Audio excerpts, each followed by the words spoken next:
그 부탄이라는 나라를 아시리라 믿습니다. 제가 요새 부탄에 대한 그 책들과 기사들이 나오는 것을 보면서 좀 관심을 가지는데요.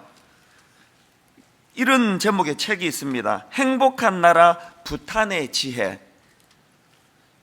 이 책의 부제가 흥미로운데요. 97%가 행복하다고 느끼다. 이게 그 책의 부제입니다. 짐작이 가시겠지만 부탄 국민들의 97%가 행복하다는 것을 표현해 놓은 거거든요. 이 상상이 가십니까? 아니 어떻게 도대체 그 나라 국민의 97%가 행복할 수 있는 이런 일이 가능한가요? 제가 이런 질문을 가지고 그 책을 목차를 봤더니 그 목차가 되게 재밌습니다. 1장 정치편인데요. 제목이 이렇습니다. 강대국을 지향하지 않는다. 그 소제목에도 보니까 근대화를 서두르지 않는다. 또 미국 같은 초강국과는 관계를 맺지 않는다. 이게 되게 독특하지 않습니까? 그런가 하면 2장 경제편인데요. 부자를 꿈꾸지 않는다. 그 소제목 중에 보니까 지하 자원을 발굴하지 않는다. 또 관광객 수를 제한한다. 그리고 3장 사회편인데요. 이 자연 보호가 가장 중요하다. 이 3장에서 제 눈에 띈 소제목이 뭐냐 하면은 첫눈이 내리는 날은 휴일이다. 청년들에게 반응이 올 줄 알았습니다. 실제로 그 나라는요, 첫눈이 내리는 날에는 모든 관공서가 공식적으로 문을 닫는다는 거예요. 이것도 참 독특하고요. 4장 생활편, 행복해지기 위해 서두르지 않는다. 이 모든 그 지침들이 좀 생소하게 느껴지면서도 참 독특하다, 그런 생각을 갖게 만드는 겁니다. 우리가 너무 익숙한 이 자본주의의 논리에 물들어 있는 저희들 입장에서는 이래 갖고는 이거 절대 행복할 수 없다라는 그런 것들을 채택하고 있는 부탄이라는 나라가 97%의 국민이 행복하다고 그렇게 말하는 결론을 가져왔다. 그래서 지금 많은 사람들이 부탄을 여행하고 또 여행하고 와서 그걸 가지고 또 책을 쓰고 이런 현상이 일어나고 있는 나라가 부탄이라는 나라는 거예요. 그래서 오늘 우리가 갖고 있는 이 자본주의의 불행이 뭐예요? 너무나 획일화된, 행복하기 위해서는 공식 1, 공식 2, 공식 3 이거를 벗어나면은 막 큰일 날 것처럼 그렇게 우리 젊은이들을, 자녀들을 몰고 가는 이게 참 뭔가 이게 석연치 않은 지금 그 느낌을 갖게 만드는데, 부탄이라는 나라를 보면서 깨닫는 게 뭡니까? 행복이 그렇게 획일화된 게 아니라는 거예요. 각자 나름대로 각자의 어떤 생각을 따라 그렇게 행복을 추구할 수 있다. 이게 부탄이라는 나라가 우리들에게 가르쳐주는 메시지인데요. 예수 믿는 우리들도 마찬가지입니다. 어제 강조했던 거 기억하십니까? 우리가 팔복을 공부하면서 한 주 내내 머릿속에 우리가 담아야 되는 두 가지 기억해야 될 전제가 있다고 말씀드렸는데요. 신앙생활이라는 거는 이 세상 사람들과는 다르게 사는 것이라는 거, 이게 부탄에게서 설명을, 부탄을 떠올리면 이게 무슨 말인지 좀 이해하기가 쉬울 것 같지 않습니까? 신앙생활은 세상 사람들과는 다른 길을 걷는 거예요. 세상 사람들이 갖고 있는 가치관에 휘둘리지 않는 게 이게 신앙생활입니다. 그런가 하면은 두 번째로 우리가 가져야 될, 또 기억해야 될 게 뭐라 그랬습니까? 그 다르게 사는 삶이 주는 행복, 그 다르게 사는 삶이 주는 행복, 이걸 누리며 사는 게 신앙생활이다. 제가 궁금한 게요, 부탄이라는 나라가 그런 것들을 추구해서 국민 97%가 행복한 결과를 얻어냈다면 과연 오늘 분당 우리 교회 성도들 97%가 행복하다고 말할 수 있을까요? 한번 손들어 표현해 보는 것도 좋은 방법인데, 그러면 97%가 손을 들면은 계산이 어려우니까 지금 행복하지 않은 사람 손 들어 보세요. 난 불행하다. 우리는 100%입니다. 아무도 손을 안 들었습니다. 할렐루야.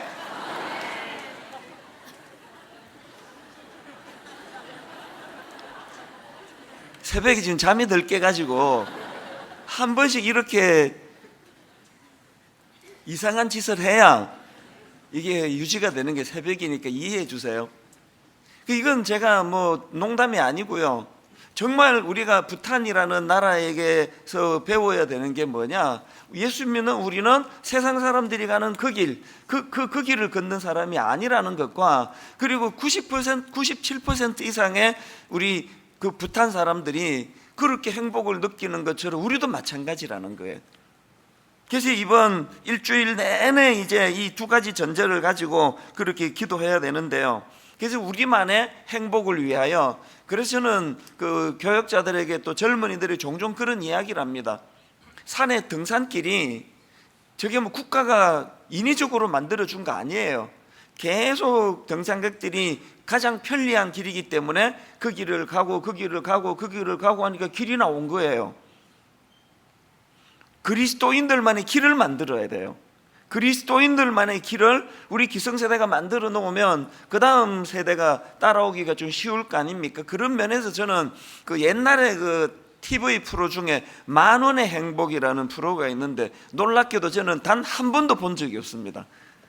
그 프로를 한 번도 본 적이 없어서 무슨 프로인지 모르는데, 그런데 그 프로의 제목이 제 머릿속에 구호예요.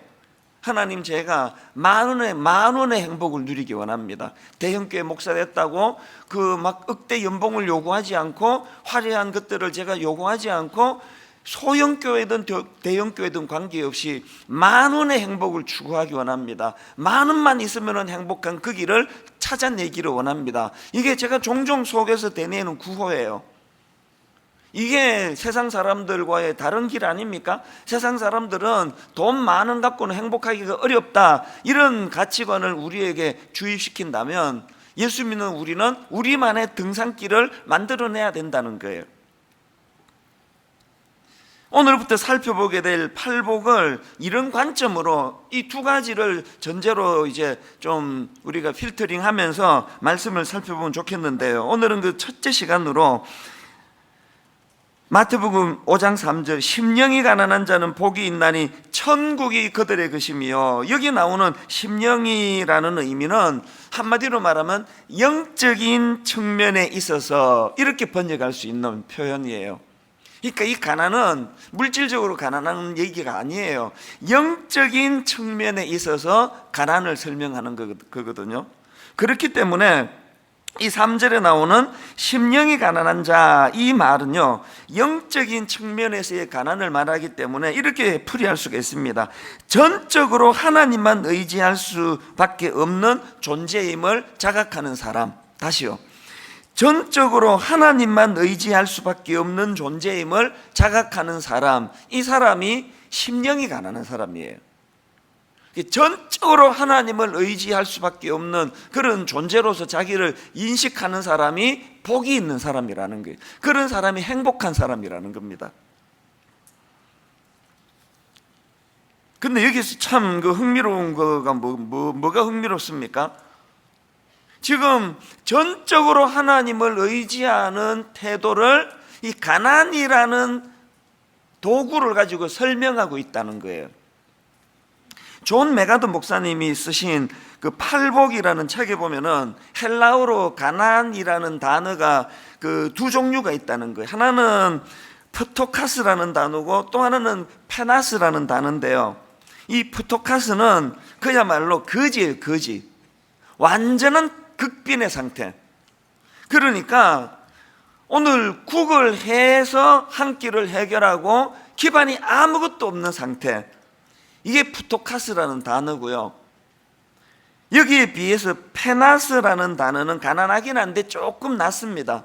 뭐 머물 집도 있고 뭐 가재 도구도 있고, 그런데 가난한 거예요. 그래서 그날 이제 벌어서 일을 하지 않으면 생계가 어려운 상태, 이게 페나스예요. 그런데 흥미로운 건요, 오늘 본문에 있는 심령이 가난한 자는 할 때 이 가난이라는 이 단어를 페나스를 쓰는 게 아니라 프토코스를 쓰는 게 프토코스. 그러니까 전적으로 하나님을 의지해야 되는 상태로서 자기를 인식하는 게 영적으로 가난한 사람이라고 한다면, 이게 뭐 그냥 여러 가지 또 내가 할 수 있는 일도 있고, 또 하나님이 뭐 도와주시면은 또 그날 살아가는데 또 뭐 바꿈지 않는 이런 차원이 아니고요, 파산의 상태예요. 거지가 오늘 길거리에서 동전 몇 푼을 얻지 못하면은 아무것도 기반이 없는 상태, 이게 프토코스라는 단어의 의미라는 겁니다. 오늘 본문에서 사용하고 있는 단어가 이거라는 겁니다. 이걸 전제로 해가지고 예수님께서 이제 이 팔복의 첫 관문, 팔복의 첫 문을 이 심령이 가난한 자는 복이 있나니 이렇게 문을 열고 있는데, 어제 말씀드렸잖아요. 이것이 어떤 의미를 가지고 있느냐, 로이드 존슨 목사님의 말을 다시 제가 인용해 드립니다. 어제 해드린 거요. 심령이 가난해진다는 것은 속을 비우는 것을 의미하며 나머지 복은 가득 채우는 것을 의미하는데, 우리가 먼저 비워지지 않으면 채워질 수 없습니다. 또 이런 말도 했습니다. 심령이 가난한 자가 복이 있다는 말씀이 처음에 나오는 것은 이 말씀이 뒤에 오는 모든 복의 열쇠가 되기 때문입니다. 여러분, 우리가 아까 그 프토카스라는 이 단어를 가지고 지금 가난을 설명할 때에 예수님의 의도가 뭐예요? 완전히 비워진 상태예요. 뭐 내 것도 좀 있고 살림살이도 있고 뭐 누울 집도 있고 그러면서 가서 일해가지고 그날 일하지 않으면 먹을 수 없는 가난이 아니고요, 파산의 상태예요. 이 단어를 쓰신 이유는 팔복의 열쇠를 가지고 첫 관문에서 오늘 이 시간에 완전히 파산된 상태, 완전히 비워진 상태, 완전히 다 비워진 그 상태를 만들어야 이제 내일부터 채워주시는 신령한 것들이 채워짐이 가능하다는 그 말씀을 예수님이 지금 강조하고 있는 겁니다. 그래서 오늘 저는 이따가 제가 할 수 있는 대로 오늘 말씀을 좀 짧게 하고 이제 기도하는 시간을 좀 확보하기를 원하는데요, 매 특세마다 늘 이렇게 말하고는 또 길게 설교하는 게 저기 때문에 너무 기대는 하지 마시기를 바랍니다만 애는 써보겠습니다. 자, 이런 차원에서 이제 오늘 저는 이 심령이 가난해지는 것과 관련해서 이제 두 가지 사실을 좀 나누고 싶은데요. 그게 뭐냐? 첫째가 뭐냐 하면은 이 심령이 가난해지는 과정에서 이 쓰라린 실패의 아픔을 재료로 쓰실 때가 많다는 거예요. 이 쓰라린 실패의 아픔, 이게 심령이 가난해지는 과정에서 쓰이는 재료가 될 때가 많다, 그 말씀이에요. 여러분, 지금 어떤 그 실패로 인해서 마음이 쓰라리고 힘드시면요, 이게 지금 하나님께서 여러분의 그 마음을 비우시는 과정에서 이것을 지금 도구로 쓰실지도 모른다는 인식을 하셔야 됩니다. 예를 들어서 여러분이 잘 아시는 베드로가 주님을 만나는 인생이 변화가 되는 고기를 잡아 생계를 연명하던 베드로가 사람을 낚는 업으로 전환이 되는 놀라운 인생 전환, 주님을 만나는 그 이른 아침 바로 전날 뭐 했습니까? 고기 잡으러 갔습니다. 생계를 위해서. 그런데 그날 고기 한 마리도 못 잡습니다. 완전한 실패예요. 저는 그 과정을 이런 표현으로 잘 설명하는 것을 여러분 아실 텐데요, 밤새도록 고기를 잡으려고 거물질을 했지만 고기 한 마리도 잡을 수 없었던 베드로의 실패한 그날, 예수님은 뭐 하셨을까요? 고기를 쫓고 계시는 주님, 계속 고기를 쫓고 계시잖아요. 베드로가 오른편으로 그물을 던지면 오른편에 고기를 쫓고 계시고, 왼편으로 그물을 던지면 왼편에 고기를 쫓고 계시고, 계속 고기를 쫓고 계시는 주님, 이런 표현을 제가 사용하기를 좋아하거든요. 예수님은 왜 그 고기를 쫓고 계셨을까요? 그날 베드로가 막 고기 엄청 많이 잡고 막 대박이다 그러고 그랬으면은 주님 만나는 일에 너무나 이게 방해가 되기 때문에, 그래서 주님을 만나는 놀라운 체험의 순간이 있기 전에 철저하게 비움의 과정을 거치셨던 그 과정이 전날 밤 고기 한 마리 잡을 수 없었던 쓰라린 실패에 베드로가 경험했던 그 과정이라는 겁니다. 그런 쓰라린 실패가 있었기 때문에 누가복음 5장 5절에서 시몬이 대답하여 이르되 선생님 우리들이 밤이 새도록 수고하였으되 잡은 것이 없지만은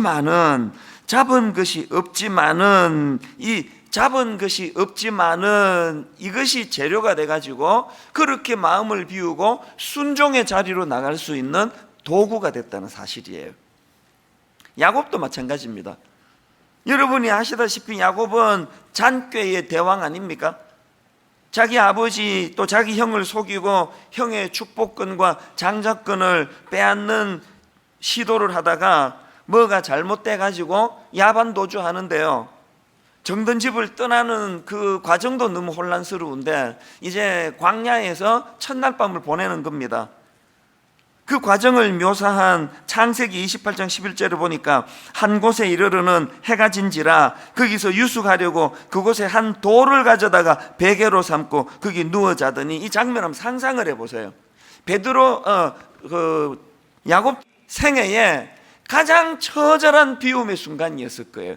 가장 처절한 비움의 과정, 광야에서 돌을 베개하고 누워있는 이 야곱의 모습. 그런데 여러분, 이 쓰라린 광야에서 야곱이 뭐라고 고백합니까? 창세기 28장 16절 야곱이 잠이 깨어 이르되 여호와께서 과연 여기 계시거늘 내가 알지 못하였도다. 이 처절한 비움의 이 과정이 놀라운 여호와 하나님을 경험하는 채움의 도구가 되더라는 사실이에요. 오늘 여러분, 평생을 자기 욕망을 채우기 위해 속이고 빼앗고 이런 삶을 살았던 야곱이 일생에 처음으로 그런 쓰라린 광야에서 돌을 베개하고 누워 자는 그 쓰라린 과정, 그 비움의 과정을 통해서 채움이 시작되었다는 사실. 그래서 저는 오늘 여러분들 마음속에 이 돌을 베개하고 광야에 누워있는 것 같은, 노숙 생활하는 것 같은 이런 야곱의 모습과 비슷한 처지, 비슷한 상황에 놓여 있는 분이 계시다면 성령님이 오늘 밤에 여러분의 그 쓰라림을 내일부터 채워주실 은혜를 위하여 철저하게 비우는 축복의 과정으로 여러분의 쓰라림을 사용하게 되시기를 바랍니다. 그런가 하면 두 번째로 우리가 알아야 되는 게 하나 더 있습니다. 그 쓰라린 비움의 과정은 철저하게 하나님이 주도하시는 사건이라는 걸 인식해야 된다는 거예요. 앞에서 언급했던 베드로, 제가 밤새 고기를 쫓고 계시는 예수님이라는 상상을 말씀드리지 않았습니까? 고기 한 마리 잡을 수 없었던 그 비움의, 쓰라린 비움의 과정은 하나님이 주도하신 일이에요. 야곱도 마찬가지고요. 여러 번 고백하고 또 고백하지만 20대 초반에 제 인생에 가장 쓰라렸던 기억으로 남아있는 이민 초기에 제가 겪었던 그 모든 과정은 철저한 하나님의 주도하심이에요. 왜냐하면 난 절대로 목사 안 된다 그랬거든요. 죽는 게 낫지 목사는 안 한다 그랬거든요. 하여튼 이유야를 막론하고 나는 목사는 안 한다 그러니까 하나님이 시카고로 저를 집어 던져가지고 철저하게 비우는 7년의 과정을 거치시고 완전히 두 손 두 발 다 들고 항복해서 이 자리에 지금 비몽사몽간에 서게 만드시는 하나님, 그 하나님의 철저한 계획 속에서 내던져진 게 7년의 이민 생활이에요. 그리고 지금 와서 그때를 되돌아보면 이런 내 인생이 풍성한, 말도 되지 않는 내 인생에, 저는 내 인생이 너무 신비해요. 저는 내 인생이 이해가 잘 안 돼요. 지난 제 세월들을 봐도 그렇고 앞으로 누리게 될 것들을 봐도 그렇고 상상할 수 없는 영적인 체험으로 이렇게 행복한 삶을 누리게 해주시는데, 이것들이 가능해지도록 7년간의 눈물의 시간을 하나님이 허락하셨다. 비움의 시간을 허락하셨다. 그래서 여러분, 우리에게 이런 인생의 밤이 찾아올 때, 인생의 쓰라린 실패가 찾아올 때 나오미라는 구약 여인에게서 배워야 되는 게 하나 있습니다. 나오미 다 아시죠? 룻기 1장에 이 나오미라는 여성의 쓰라린 비움의 과정이 나오는데요. 자, 룻기 1장 1절 한번 보세요. 사사들이 치리하던 때에 그 땅에 흉년이 드니라. 유다 베들레헴의 한 사람이 그의 아내와 두 아들을 데리고 모압 지방에 가서 거류하였는데, 지금 이 나오미라는 여성이 흉년이라는 극심한 고통을 경험하게 되는데요. 그게 다가 아닙니다. 3절, 나오미의 남편 엘리멜렉이 죽고, 그 다음에 5절, 말론과 기럨 두 사람이 다 죽고 그 여인은 두 아들과 남편의 뒤에 남았더라. 지금 이 끔찍한 비극의 연속, 남편을 잃고 두 아들을 잃고 이런 절망의 비움의 과정을 경험하는 여인이 나오미인데요. 그런데 여러분, 나오미가 이 힘든 과정을 어떻게 고백하는지 아십니까? 룻기 1장 21절을 보세요. 내가 풍족하게 나갔더니 여호와께서 내게 피어 돌아오게 하셨도다. 여호와께서 내게 피어 돌아오게 하셨도다. 나오미는 자기가 경험하는 그 극심한 고난과 고통을 철저하게 비움으로 인도하시는 하나님의 인도하심으로 그것을 인정한 거예요. 그랬더니 이제 룻기 2장부터 나중에 집에 가서 한번 읽어보세요. 어떤 그 인생의 하나님의 채우심이 그를 인도하는가를 성경을 통해 여러분이 다 보게 될 것입니다. 나오미에게 뭘 배워야 합니까? 오늘 우리의 실패는, 내가 경험하는 쓰라린 그 광야에서의 고난의 밤은 두 갈래 길로 인도하는 겁니다. 한 갈래는 우울하게 만들고, 나를 실패자로 낙인 찍게 만들고, 초라하게 만들고, 열등감 가득하게 만들고, 그렇게 사단은 우리의 고난을 그 길로 몰고 가는 도구로 사용하기를 원하지만, 우리 하나님께서는 이 아프고 상한 이 고난의 밤을 비우는 과정을 채워주시기 위한 도구로 대반전을 시켜주신다는 사실이에요. 이거를 믿는 믿음에서부터 행복한 주님의 자녀의 삶이 출발되는 줄로 믿습니다. 여러분이 고난조차도 그렇게 하나님 은혜를 은혜로 인식할 줄 아는 영안이 열려지는 저와 여러분 되시기를 바랍니다. 고린도후서 12장 9절 읽고 이제 말씀을 마무리하기를 원하는데요. 나에게 이르시기를 내 은혜가 내게 족하도다. 이는 내 능력이 약한 데서 온전하여 짐이라 하신지라. 그러므로 도리어 크게 기뻐함으로 나의 여러 약한 것들에 대하여 자랑하리니 이는 그리스도의 능력이 내게 머물게 하려 함이라.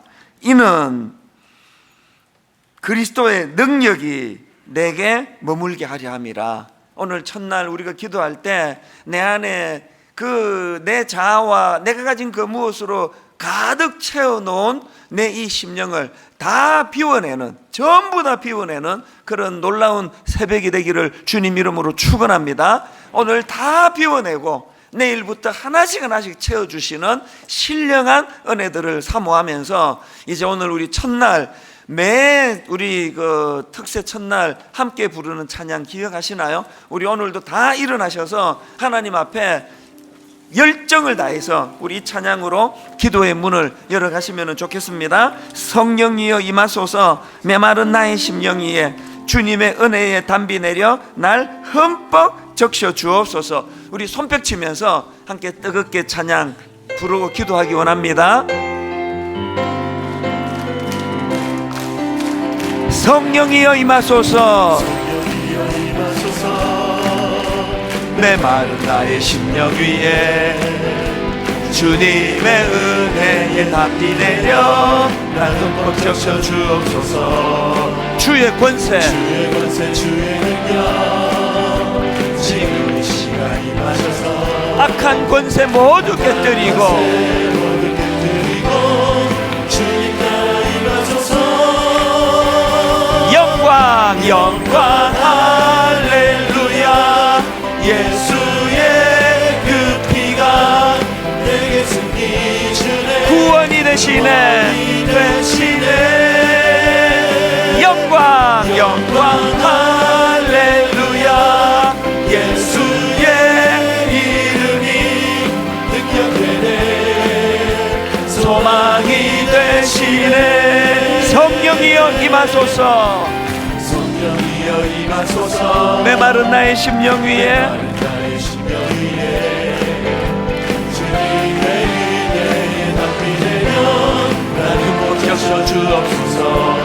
주의 권세, 주의 능력, 지금 이 시간 임하셔서 악한 권세 모두 깨뜨리고 주님 나라 임하소서. 영광 영광 할렐루야. 예수의 이름이 내게 승리, 주의 구원이 되시네. 영광 영광 할렐루야. 예수의 이름이 능력되네, 소망이 되시네. 우리 다시 한번 이 찬양 부르기 전에 여기 가사가 이렇습니다. 주의 권세, 주의 능력 언제 임하느냐? 지금 이 시간 임하셔서 무슨 일을 하시느냐? 악한 권세 모두 깨뜨리고, 악한 권세 모두 깨뜨리고 주님 나라 임하소서. 말씀드렸잖아요. 주님 나라, 하나님 나라의 현재성. 오늘 이곳에서 내 모든 염려, 근심, 두려움 이것들이 다 사라지고 이 자리에, 그 자리에 의와 평화와 또 희락이 자리 잡는 이 은혜를 이 시간 경험하게 될 줄 믿습니다. 그 일을 위해서 악한 권세 모두 깨뜨려야 되는데요, 거기다 한 걸음 더 나가가지고 악한 권세를 깨뜨릴 때, 내 안에 잘못된 것들로 채워준 악한 권세를 물리칠 때 내 안에 온갖 잘못된 걸로 채워진 것들이 다 비워지는 시간 되기 원합니다.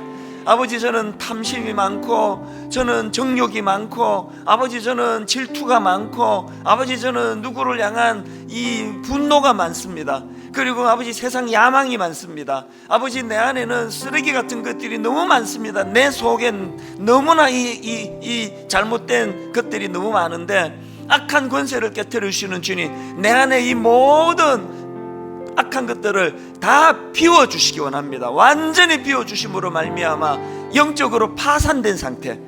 오늘 길거리에서 구걸하는데 길 가는 사람이 동전 한 푼 던져주지 않으면 밥 한 끼 먹을 수 없는 그 파산의 상태, 완전히 비워지는 상태로 주님을 의지하는 은혜를 사모합니다. 이런 열정을 가지고 우리 다시 한번 이 찬양, 성령이여 임하소서, 성령이 임하셔서 이 모든 기도 제목 응답해 주시기 원합니다.